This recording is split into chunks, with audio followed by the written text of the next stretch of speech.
अस्सलामुअलैकुम रहमतुल्लाहि बरकातुहू। हज़रत सुग़रा रज़ी अल्लाहु अन्हा मदीने में औज़ु बिल्लाहि मिनश शैतानिर रजीम बिस्मिल्लाहिर रहमानिर रहीम। इंशाअल्लाह अज़्ज़ व जल आज हम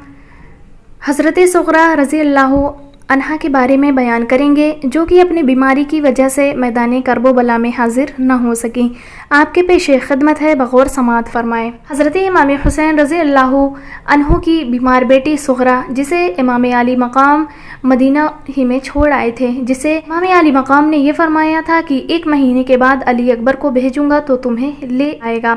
मगर दिन गुजरे, रातें गुजरी, सुबह हुई, शाम गई और फिर 3 महीने गुजर गए, मगर ना अली अकबर आया और ना ही बाप, ना आबिद का कोई पता, ना असगर का कोई पता, ना फूफी की कोई इतला और ना ही माँ की कोई इतला। सुबह होती है तो दरवाजे पर बैठ जाती हैं और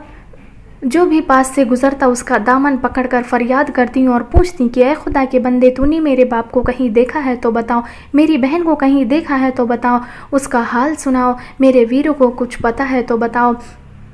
मगर वो हज़रत सुग़रा रज़ी अल्लाहु अन्हा को दीवानी समझकर अपना दामन छोड़ाकर उनसे चले जाते। और फिर जब वो उन परिंदों को देखती जो सुबह को अपनी रिस्क की तलाश में निकलते हैं और शाम होते ही अपने घोंसलों में आ जाते हैं तो और बेचैन हो जाती। घर वालों को गए हुए तो 3 महीने गुजर गए हैं, अभी तक कोई क्यों नहीं आता। रात होती है तो भूखी प्यासी टूटी हुई चारपाई पर लेट जाती हैं, दरवाज़ा हवा से भी हिलता तो इस उम्मीद पर उठती और दरवाज़ा खोलकर देखती कि कहीं मेरा वीर अली अकबर मुझे लेने तो नहीं आया। वो मदीने से बाहर निकल जाती और हर आने वाले मुसाफिर के पांव पकड़कर गिरिया वजारी करती और पूछती कि ए अल्लाह के नेक बंदे, तू कूफा से आया है क्या? मुझे बता, मेरे बाप का क्या हाल है? मेरा भाई अली अकबर मुझे लेने क्यों नहीं आया? मेरा वीर असगर तो अब बातें करता होगा, मेरी बहन भी मुझे याद करती होगी। नवासे रसूल की ये बीमार बेटी सुग़रा अपने बाप के फिराक में, अपनी माँ की जुदाई में, अपने बहन भाइयों के गम में शबो रोज़ रोती रहती कि कायनात का सीना शक हुआ जाता है, ये किसकी गिरिया वजारी से। हज़रत सुग़रा रज़ी अल्लाहु अन्हा की गिरिया वजारी से आसमान का कलेजा फट रहा है, उनकी आहो बका से अर्श इलाही काँप रहा है, उनकी दुखी फरियाद से फर्श ज़मीन लरज़ रहा है और मदीने के दरो दीवार रो रहे हैं। पुरसान हाल हैं, कोई तसल्ली देने वाला नहीं, कोई हमदर्द खैरख्वाह नहीं, कोई गमख्वार मददगार नहीं।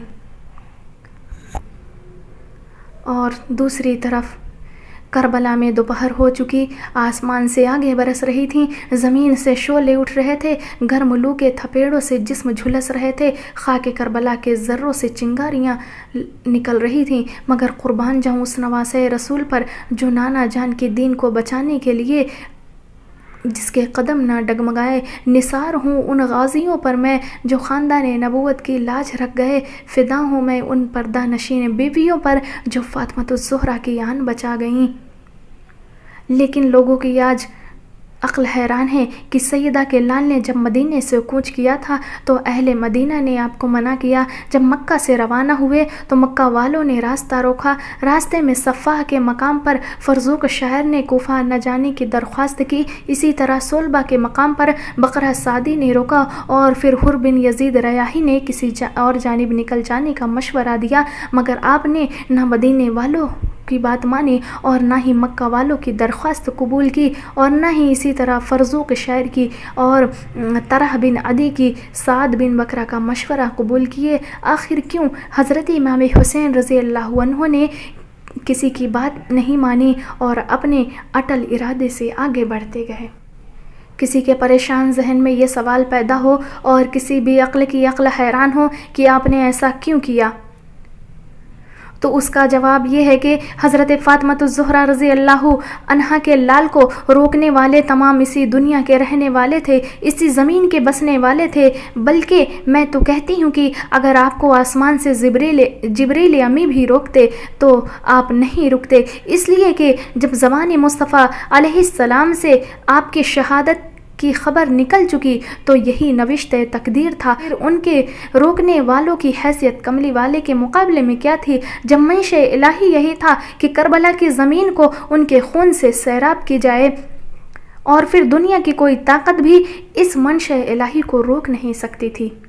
ताज्जुब तो मुझे इस बात पर है, अक्ल इंसानी हैरान है तो इस पर है कि ये क्या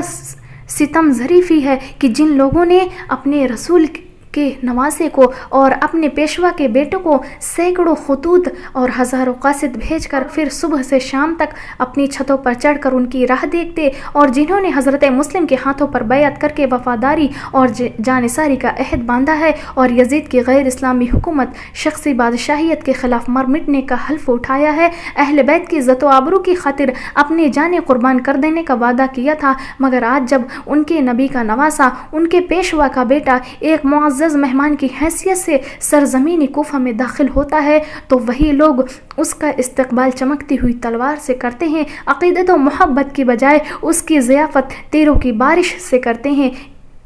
और इन मुक़द्दस मेहमानों को शरबत पिलाने की बजाय उन पर और मासूम बच्चों पर पानी भी बंद कर देते हैं, और अपने बुलाए हुए मेहमान को न शहर में दाखिल होने देते हैं और ना ही वापस जाने देते हैं, और जिनको ये यकीन दिलाकर बुलाया था कि तमाम कोफा वाले आपकी बैयत के लिए तैयार हैं और आप पर जान कुर्बान करने के लिए बेताब हैं, फिर जब वो बेइंतहाई मज़लूमी बेकसी की सूरत में उनके पास आता है तो फिर वही लोग अपने किए हुए तमाम वादों से फिर कर मर मिटने के अहद को तोड़कर कुर्बान होने की कसमों से मुनहरिफ होकर उसको यजीद की बैयत करने पर मजबूर करते हैं। ताज्जुब इस बात पर है कि सिर्फ 72 इंसानों की एक मुट्ठी भर और गैर मुस्लिह जमात के साथ जंग करने के लिए, जिनमें बूढ़े भी थे, बच्चे भी थे, बीमार भी थे, पर्दानशीन औरतें भी थीं, 20,000 का आमोज़दा कार लश्कर जर्रार मैदान में लाने की क्या ज़रूरत थी। वो इतनी बड़ी लश्कर इसलिए लाए थे क्योंकि शेर खुदा को खैबर के किले का दरवाज़ा अपने हाथों में उठाते देखा था, मरहब की लाश जुल्फ़िकार हैदरी की ज़रब से ज़मीन पर तड़पती देखी थी, और जंगे बदरो हुनैन में शाह मर्दान की तेग़े बरां की काट देख चुके थे। खंदक में अमरो बिन अब्द के मुकाबले में अली की क़ुव्वत परवरदिगार का नज़ारा कर चुके थे, और वह जानते थे कि अगरचे ये मुट्ठी भर जमात है, गैर मुस्लिम है, इनके पास कोई लड़ाई व सामान भी नहीं है, मगर वो ये भी जानते थे कि इनकी रगों में उसी शेर खुदा का खून है, इनके सीनों में उसी शाह मर्दान का दिल है, इनके बाजुओं में वही क़ुव्वत परवरदिगार है, और वो ये भी जानते थे कि ऐसे इस्लाम के शेरों का मुकाबला करना आसान नहीं, इसलिए वह इतनी बड़ी फ़ौज और इतना बड़ा लश्कर मैदान में करके आए थे। इस खौफ की बिना पर उन जालिमों ने आले मोहम्मद सल्लल्लाहु अलैहि वसल्लम पर पानी बंद कर दिया था, ताकि सख्त गर्मी में प्यास की शिद्दत से जब ये लोग कमज़ोर हो जाएंगे तो फिर लड़ाई शुरू की जाएगी। अमरू बिन साद अपने लश्कर को जब पूरी तरह उतार चुका और ख़ैमे लगा लिए तो उसने मज़लूम करबला हज़रत इमाम हुसैन से मुलाकात के लिए कासिद भेजा। आपने मंजूर कर लिया और फिर अलहदा ख़ैमे में शराफत व वहशत का मिलाप हुआ, नेकी बदी की मुलाकात हुई। इमाम आली मकाम ने फरमाया कि ये 3 ख्वाहिशें इब्न ज़ियाद तक पहुँचा दो, मैं वापस लौट जाता हूँ,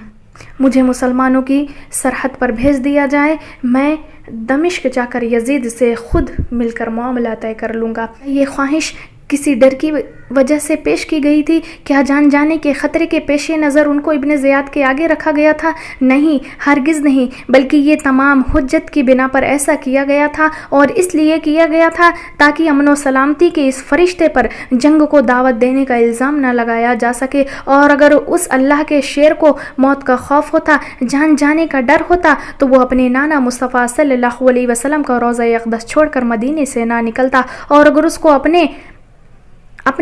और अपने बच्चों की जानें अजीज़ होती तो वो नाना मुस्तफ़ा सल्लल्लाहु अलैहि वसल्लम की इस हदीस पाक पर अमल करने के लिए ना निकलता कि अन्नल जन्नत तहत ज़िलाल सुयूफ़, जन्नत तलवारों के साए में है। और वो क़यामत तक के आने वाले मुसलमानों को ये सबक देने के लिए मैदान करबला में आया था कि न मस्जिद में न बैतुल्लाह की दीवारों के साए में, न मस्जिद में न बैतुल्लाह की दीवारों के साए में नमाज इश्क अदा होती है तलवारों के साए में। शहज़ादा कौनैन की ये तीनों ख्वाहिशें अमरो बिन साद ने कासिद के ज़रिए इब्न ज़ियाद तक पहुंचा दी, मगर इब्न ज़ियाद का पत्थर दिल नर्म न हो सका। उसने जवाब दिया, अमरो बिन साद को लिखा कि हुसैन इब्न अली पहले यजीद की बैत कबूल करें और फिर दूसरे मामलात पर गौर किया जाएगा। तुम्हें हुसैन का सर लेने के लिए भेजा है, सुलह कराने के लिए नहीं। ख़बरदार, हुसैन इब्न अली से उस वक्त तक कोई रियायत न की जाए जब तक वो यजीद की बैत ना कबूल कर ले। محرم الحرام کی 7 تاریخ کو شمر بن ذل جوشن ابن زیاد کا دوسرا حکم لے کر عمر بن سعد کے پاس پہنچا اور نہر فرات پر قبضہ کر لیا جائے اور حسین ابن علی کے خیموں میں پانی کی ایک بوند بھی نہ جانے دی جائے۔ ان بے رحم و ظالموں نے فوج کا ایک دستہ بھیج کر نہر فرات پر پوری طرح قبضہ کر لیا۔ پانی بند کر دینے کے بعد عمر بن سعد پیام پر پیام اور قاصد پر قاصد بھیجتا رہا کہ اب بھی وقت ہے، یزید کی بیعت کا اقرار کر لو ورنہ اس کے انکار کی سزا بھگتنے کے لیے تیار ہو جاؤ۔ مگر وہ راکب دوش رسول ہر بار یہی جواب دیتا کہ اپنا سب کچھ قربان کر دوں گا لیکن ایک فاسق کی بیعت نہیں کروں گا۔ جب صلح کی کوئی صورت نہ نکل سکی اور حضرت امام حسین نے سمجھ لیا کہ اب جنگ ہو کے رہے گی تو آپ اپنی باوفا اور غمگسار بیوی حضرت شہربانو کے پاس گئے اور فرمایا، شہربانو، میں جانتا ہوں کہ تم نوشیروان عادل کی پوتی اور ایران کے ایک نامور بادشاہ کی بیٹی ہو، اور میں یہ بھی جانتا ہوں کہ تم ایران کے سنہری تخت پر بیٹھنے والی ایران کی ملکہ ہو، ریشمی بستروں پر سونے والی، سونے چاندی کے برتنوں میں پانی پینے والی ایران کی شہزادی ہو، مگر تم نے میرے ساتھ جس حوصلے صبر سکون سے زندگی بسر کی ہے میں اس کا شکریہ ادا کرتا ہوں۔ میرے گھر میں تم نے جس ذوق و شوق سے جو خدمات سر انجام دیے ہیں میں ان کا شکر گزار ہوں، لیکن عرب والوں نے تمہاری کوئی قدر نہیں کی اور ان ظالموں نے تمہیں یہ دن بھی دکھایا کہ آج تم اور تمہارے بچے پانی کے ایک ایک قطرے کو ترس رہے ہیں۔ میں جانتا ہوں کہ تم پر مصیبت کی راتیں اور دکھوں کے دن سب میرے لیے ہیں۔ لہجہ بلہجہ حالات بگڑتے جا رہے ہیں اور پتہ نہیں کہ کس وقت دشمنوں کی طرف سے جنگ کا اعلان ہو جائے، اس لیے اب بہتر یہ ہے کہ تم اپنے بال بچوں کو لے کر ایران چلی جاؤ، یہ جہاں تم جانا چاہتی ہو میں اس کا انتظام کر دیتا ہوں، مگر قربان جاؤں اس غمگسار بیوی پر۔ آپ نے امام پاک ان باتوں کو سنا تو آپ پر رقت طاری ہو گئی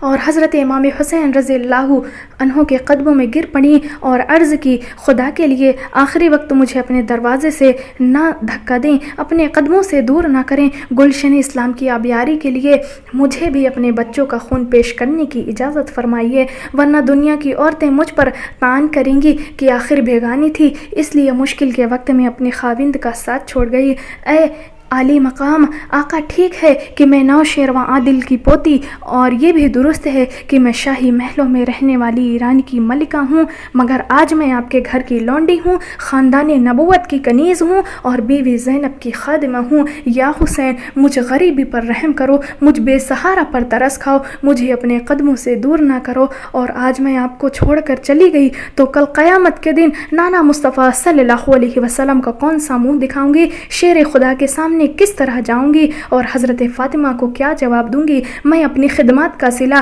اپنے صبر و شکر کا بدلہ، اپنی قربانی کی جزا عرب والوں سے نہیں مانگتی، عجم والوں سے نہیں مانگتی، مکہ والوں سے نہیں طلب کرتی، مدینہ والوں کے سامنے ہاتھ نہیں پھیلاتی، بلکہ اس وفاداری کا صلہ اور جانثاری کا بدلہ قیامت کے دن نانا مصطفیٰ صلی اللہ علیہ وسلم سے ملے گا، شیر خدا سے لوں گی، خاتون جنت سے مانگوں گی۔ جب حشر کے میدان میں ہر طرف نفسی نفسی کی پکار ہوگی، اس دن سر پر حضرت فاطمہ الزہرا رضی اللہ عنہا کی پاک چادر کا سایہ ہوگا، میرے ہاتھوں میں شیر خدا کا دامن ہوگا، نگاہوں میں محسن مصطفیٰ صلی اللہ علیہ وسلم کے جلوے ہوں گے۔ مہربانوں، جو حضرت عمر کے دور خلافت میں ایران کی فتح کے بعد مال غنیمت میں ایک کنیز کی حیثیت سے مدینہ میں آئی تھی، مدینہ منورہ کے ہر مسلمان کی یہ خواہش تھی کہ شہربانوں میرے نکاح میں آئیں۔ حضرت عمر فاروق رضی اللہ عنہ کے بیٹے حضرت عبداللہ کی بھی یہی تمنا تھی، مگر حضرت عمر رضی اللہ عنہ کے صدقے جاؤں ان کے دورس مجاز کے کہ جب شہربانوں کی باری آئی تو حضرت عمر نے فرمایا کہ آج سے پہلے شہربانو دنیا کی شہزادی تھی، مگر آج اس کو دون کی شہزادی بناتا ہوں، اور پھر شہربانو کا نکاح خلیفہ اسلام نے حضرت امام حسین سے کر دیا، اور پھر یہ نواسہ رسول ہی کی مجلس کا اثر تھا اور جگر گوشہ بطول ہی کے اتقاء کا نتیجہ تھا کہ شہربانوں کی زندگی میں ایک ایسا انقلاب آ گیا کہ چند دنوں کے اندر ہی وہ صحیح معنوں میں دین کی شہزادی بن گئی اور پھر ایران کے سنہری تخت پر بیٹھ کر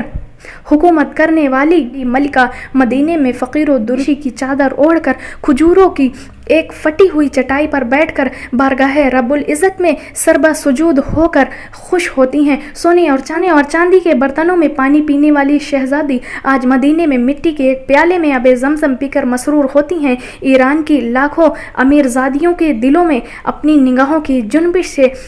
लर्जा पैदा करने वाली मलिका आज मदीने में ख़ानदान नबूवत की कनीज़ बनकर फ़ख्र महसूस करती हैं। इमाम हुसैन के दिल पर बीबी शहरबानो की इस दर्द भरी और फ़िदायाना गुफ्तगू का गहरा असर हुआ। आप पर रिक़त तारी हो गई और रोती हुई आँखों से बाहर निकले और फिर आपने हर एक से बारी बारी फरमाया कि मैं आप लोगों की अताअत व फरमाबरदारी और खिदमत गुजारी का अदा नहीं कर सकता, और तुमने मेरे बदले मेरे साथ इतनी मुसीबतें झेलीं, दुख उठाएं। कल क़यामत के दिन मुझे दरबार खुदाबंदी में शर्मिंदा न करना। मेरी तरफ़ से आप लोगों को इजाज़त है कि जहाँ कहीं भी किसी का दिल चाहे मुझे अल्लाह के भरोसे छोड़कर चला जाए। मगर हज़रत इमाम पाक की इस गुफ्तगू के जवाब में तमाम ने अल्लाह की राह में जाने कुर्बान कर देने का वादा किया, निसार हो जाने का यकीन दिलाया, शहीद हो जाने की कस्में खाईं और अर्ज़ की, आका हुसैन हम भी मुसलमान हैं और हमने भी क़यामत के दिन अपने नबी सल्लल्लाहु अलैहि वसल्लम को मुँह दिखाना है, और हम भी यजीद के फ़िस्क़ व फुजूर और इसकी बातिल परस्ती के मुकाबले में दीन व ईमान की शमा को जलाना चाहते हैं, हक़ व सदाकत का अलम बुलंद करना चाहते हैं। के लाल हर खेमे में गए और हर एक का हाल पूछा, मगर हाल क्या होना था, बस हर तरफ से अल अतश की सदाएँ बुलंद होती थीं। खेमों में एक कोहराम मचा हुआ था, बूढ़े हाँप रहे थे, जवान तड़प रहे थे, बच्चे बिलक रहे थे, बीबियाँ आहें भर रही थीं। मगर या हुसैन तेरे सब्र पर कुर्बान, या शब्बीर तेरे हौसले पर निसार, या इमाम तेरे इस्तक़लाल को सलाम, या सैयद तेरे अज़्म पर फ़िदा। तूने दिल दहला देने वाले इस दर्दनाक मंजर को अपनी आंखों से देखा, जो दिले इंसान तो क्या पत्थर भी टुकड़े टुकड़े कर देता है, मगर तेरे पाँव में लग़्ज़िश न आई। इस पुर दर्द नज़ारा की कैफियत अभी मज़लूम करबला पर तारी ही थी कि अमर बिन साद का कासिद आ पहुंचा और कहा, ऐ हुसैन इब्ने अली इब्ने ज़ियाद का आखिरी पैगाम आ गया है कि अगर हुसैन यजीद की बैत का इकरार करें तो बेहतर, वरना अब उसे मोहलत ना दी जाएगी। थोड़े से गौर के बाद आपने फरमाया कि बिन साद से कहो कि नहर फुरात पर कब्ज़ा करके और औलादे फ़ातिमा पर पानी बंद करके तूने गैर इंसानी सलूक का सबूत दिया है, वो तुम्हारे हक़ पर लानत का बाइस है। और ये क्या सितम है कि तेरा लश्कर और लश्कर के घोड़े तो पानी पी सकते हैं, मगर नबी करीम सल्लल्लाहु अलैहि वसल्लम की औलाद पाक पानी की एक एक बूंद को तरस रही है। ख़ानदान नबूवत का घराना आज वज़ू के बजाय मिट्टी से तयम्मुम करके नमाज़ पढ़ता है, मगर मुझे ये सब मंजूर है, लेकिन मुझसे ये तवक्का ना रखो कि फ़ातिमा का लाल यजीद की बैत कबूल करेगा, और आज की रात मुझे मोहलत दो ताकि हम बारगाह रब्बुल इज़्ज़त में जी भर के हाज़िरी दे लें और अपनी ख़ताओं की माफ़ी मांग लें।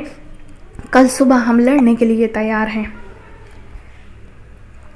कासिद ने शहज़ादा कौनैन का ये पैगाम अमर बिन साद को भेजा। उस जालिम ने लश्करों से मशवरा लिया और कहा कि अब शाम हो चुकी है, इसलिए हुसैन इब्ने अली की ये तजवीज़ मान लेनी चाहिए। शमर लाइन ने कहा कि अगरचे हुसैन इब्ने अली एक छोटी सी जमात लेकर आए हैं, मगर उस अल्लाह का शेर का बेटा है जिसकी बहादुरी शजाअत का सिक्का ज़मीन वाले ही नहीं आसमान वाले भी जानते हैं, इसलिए हुसैन इब्ने अली को एक लम्हा के लिए भी मोहलत नहीं देनी चाहिए। आज की रात की मोहलत इसलिए देनी चाहिए कि उनका लश्कर प्यास से और कमज़ोर हो जाए, ताकि कल उनमें लड़ने की हिम्मत ना रहे। मुहर्रम की 9वीं तारीख का चाँद थर्रा रहा था। उसकी शुआएं औलाद फ़ातिमा को शहादत का पैगाम दे रही थीं। चाँद डूब गया, करबला की ज़मीन पर स्याह चादर बिछ गई, हर तरफ अंधेरा अंधेरा छा गया। तो फ़ातिमा का लख्ते जिगर उठा, करबला की मिट्टी से तयम्मुम किया और रात के अंधेरे में बारगाह रब्बुल इज़्ज़त में सरबा सुजूद हो गया और अर्ज़ की, ऐ खालिक़े कायनात, मेरी ज़िंदगी और तेरी बंदगी की आखिरी रात है। सुबह जो कुछ होने वाला है बेशक तू जानता है, मगर मेरी इल्तिजा कबूल फरमा कि मैं इस इम्तिहान में साबित कदम रहूं, खुशी से अपने बच्चों की कुर्बानी दूं, हंस कर लाशों को उठाऊं, मुस्कुराता हुआ खून को धोऊं और तेरे नारे लगाता हुआ अपना सर कटाऊं। ऐ इलाहुल आलमीन, मुझे सब्र व सुकून की तौफीक अता फरमा। इस तरीके से हज़रत इमाम हुसैन ने बहुत तवील दुआ फरमाई। آدھی رات ہو چکی تھی، ہر طرف خاموشی ہی خاموشی تھی۔ امام مظلوم نے سجدے سے سر اٹھایا، مصلی سے اٹھے اور شہزادہ علی اکبر کو فرمایا بیٹا جاؤ اور میدان کربلا کا نقشہ دیکھ لو۔ شہزادہ علی اکبر اٹھے اور رات کی خاموشی میں میدان کربلا کی چاروں طرف نگاہ دوڑائی۔ میدان کی وسعت میں دیکھا کہ ایک برقع پوش خاتون اپنے دامن سے کربلا کی زمین کو صاف کر رہی ہے۔ علی اکبر اس خاتون کے پاس آئے اور پوچھا اے بی بی تو کون ہے اور زمین کربلا کو کیوں جھاڑتی ہے؟ خاتون خاموش رہی۔ علی اکبر واپس آئے تو امام عالی مقام نے پوچھا علی اکبر میدان کربلا میں کوئی چیز نظر آئی؟ عرض کی ہاں حضور، میدان کے وسط میں ایک برقع پوش خاتون جو اپنی چادر سے زمین کو جھاڑ رہی ہے۔ میں نے قریب جا کر اس خاتون سے پوچھا کہ تو کون ہے اور زمین کیوں جھاڑ رہی ہے، مگر وہ کچھ نہیں بولی۔ اس مظلوم کی آنکھیں اشکبار ہو گئیں۔ بیٹے نے پوچھا ابا جان آپ رونے کیوں لگے؟ تو امام پاک نے فرمایا بیٹا یہ میری ماں فاطمۃ الزہرا رضی اللہ عنہا ہیں جو اپنی چادر سے زمین کربلا کو اس لیے صاف کر رہی ہیں کہ میرے حسین بیٹے کے جسم پر کوئی کنکر نہ چبھے۔ مقتل میں لیٹے گا صبح لختے جگر میرا، کہ اس مقتل میں لیٹے گا صبح لختے جگر میرا، یہاں تڑپے گا بے گور و کفن نور نظر میرا۔ انشاءاللہ عز و جل یوم شہادت کل سے ہم آپ کی خدمت میں بیان کرنے لگیں گے۔ امید ہے کہ آپ لوگوں کو میری بات سمجھ میں آ گئی ہوگی۔ السلام علیکم رحمۃ اللہ تعالی وبرکاتہ۔